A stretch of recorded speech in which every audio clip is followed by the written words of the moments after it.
This is KRQE News 13 with Dick Niffing and Diane Anderson.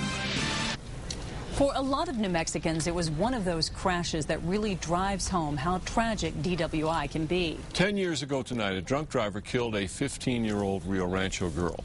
A man who chose to throw his own life away took an innocent teenager with him. Tonight, family and friends and police remembered a young life lost.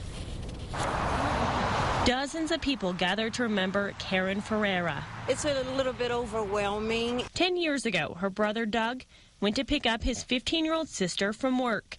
He was a little late. He asked himself all the time, what if I was on time? They were headed home on New Mexico 528 when Jerry Moya crossed 5 lanes of traffic and drove his car head-on into the teens.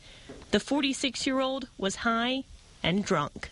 The pain doesn't go away, especially because DWI is an extremely violent death. And my daughter was a promising young life, and it's very difficult to accept that she was taken in such an irresponsible manner. Karen's mother, Margaret Oster, says her son was also severely injured.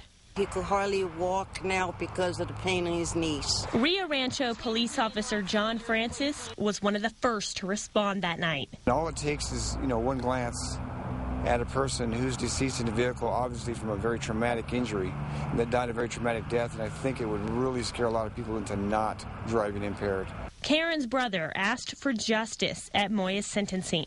The crime is that with all the available resources for drug addicts, a mature man, a father, and a husband chose to shame and disrespect his own family by destroying ours. Moya got 17 years, 8 of them for being a repeat offender. Thank you for coming. Oster became an activist against drunk driving, dedicating a website to keeping Karen's memory alive. She was known as the girl with the golden smile.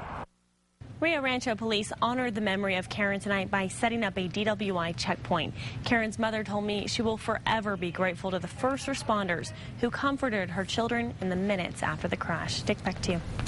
Jerry Moya, the drunk driver, Alex, didn't die in the crash, but he really did destroy his own life. He died in prison 2 years ago from the health problems caused by his drug and alcohol addictions.